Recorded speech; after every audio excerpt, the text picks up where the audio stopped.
I believe in America. In 1945, Vito hosts Connie's wedding to Carlo Rizzi, and honors the Sicilian tradition of granting favors on his daughter's wedding day. He agrees to have Clemenza's men beat up 2 college students who sexually assaulted family friend Amerigo Bonasera's daughter, and to send Hagen to Hollywood to persuade movie mogul Jack Woltz to cast Fontaine in his latest movie. When Woltz refuses, he wakes up to find the severed head of his prize race horse, Khartoum, in his bed. It is implied that Vito ordered the horse killed. That I cannot do. We've known each other many years, but this is the first time you ever came to me for counsel, for help. I can't remember the last time that you invited me to your house for a cup of coffee, even though my wife is godmother to your only child. But let's be frank, you never wanted my friendship. You were afraid to be in my debt. Godfather?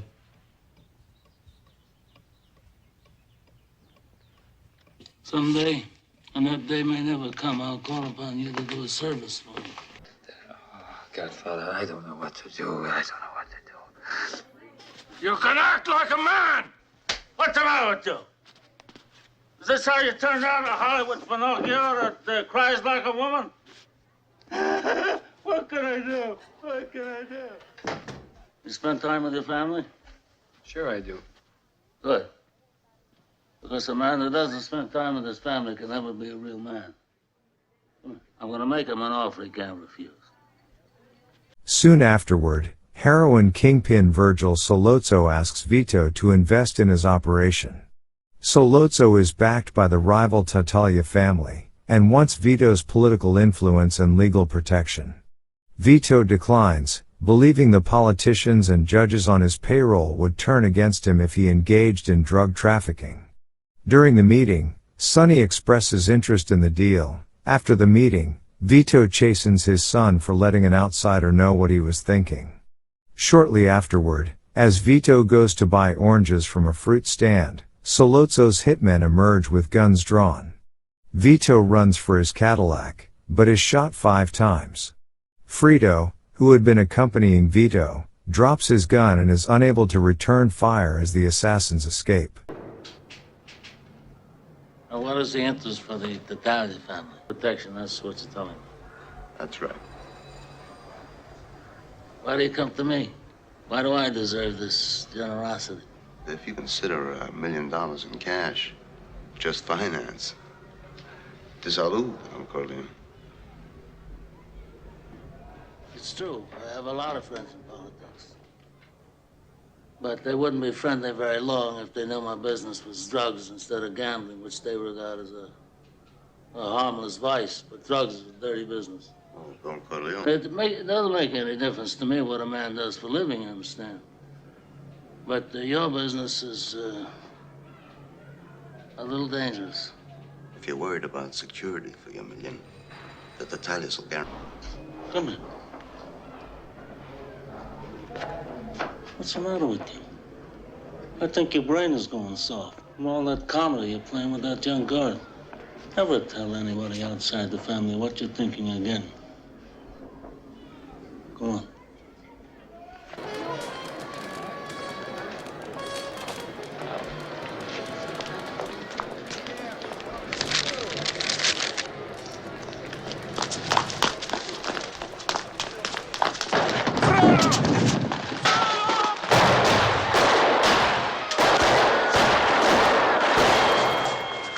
Vito survives, and Sollozzo makes a second assassination attempt at the hospital. Mark McCluskey, a corrupt police captain on Sollozzo's payroll, has removed Vito's bodyguards, leaving him unprotected. However, Michael arrives moments before the imminent attack. Realizing his father is in danger, Michael has Vito moved to another room, and affirms his loyalty at Vito's bedside. While Vito recovers, Sonny serves as acting head of the family. Michael, knowing his father will never be safe while Sollozzo lives, convinces Sonny to let him murder Sollozzo and McCluskey. Michael lures both men to a meeting at a restaurant in the Bronx, retrieves a handgun planted by Clemenza in the bathroom, and shoots both men dead. Michael is then smuggled to Sicily under the protection of Vito's friend and business partner Don Tomasino. The deaths of Sollozzo and McCluskey ignite a war between the Corleone and Tattaglia families, with the other New York families backing the latter. After Sonny is killed by Barzini's men, Vito resumes control and brokers a peace accord among the families, during which he realizes that Barzini masterminded the attempt on his life and Sonny's murder. They shot Sonny on the causeway. He's dead.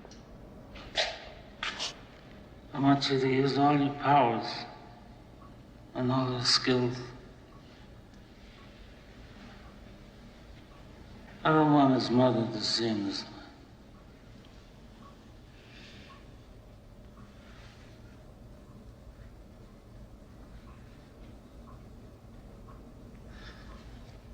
Look how they massacred my boy.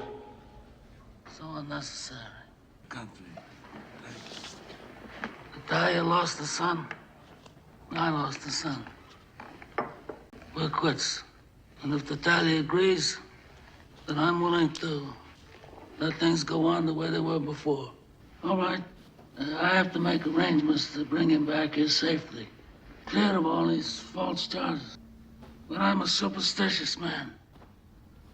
And if some unlucky accident should befall him, if he should get shot in the head by a police officer, or if he should hang himself in his jail cell, or if he's struck by a bolt of lightning, then I'm going to blame some of the people in this room, and that I do not forgive. But that aside, let me say that I swear on the souls of my grandchildren that I will not be the one to break the peace we've made here today. Mention it. Don't insist. Barzini's a man who'll know that without being told. You mean Tattaglia? Tattaglia's a pimp. He never could have outfought Santino. But I didn't know until this day that it was Barzini all along. That. Do you have faith in my judgment? Yes. Do I have your loyalty? Yes, always, Godfather. Don't be a friend to Michael. Do as he says. Time.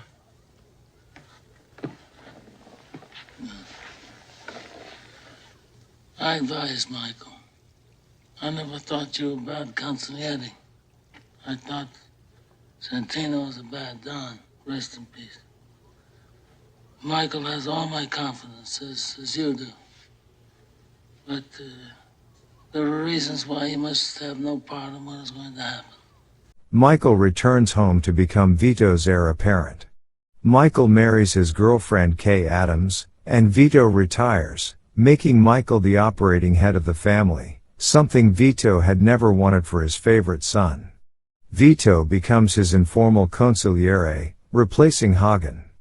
Michael persuades Vito that it is time to remove the family from organized crime. At the same time, Michael and Vito secretly plan to eliminate the other New York Dons, while allowing them to whittle away at Corleone family interests to lull them into inaction.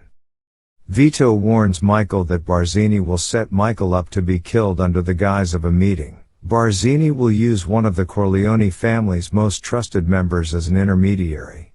Shortly afterwards, on July 29, 1955, Vito dies of a heart attack in his garden while playing with his grandson, Michael's son Anthony.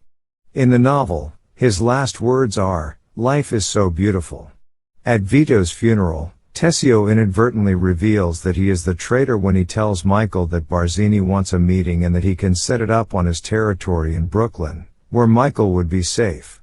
Days later, Michael eliminates the other New York Dons in a wave of assassinations. Michael also orders Tessio and Rizzi murdered for conspiring with Barzini, along with Las Vegas mobster Mo Green, who has been stonewalling Michael's efforts to buy casinos. In one stroke, the Corleone family regains its status as the most powerful criminal organization in the country. Barzini will move against you first. He'll set up a meeting with someone that you absolutely trust, guaranteeing your safety. And at that meeting, you'll be assassinated. Read the funny papers.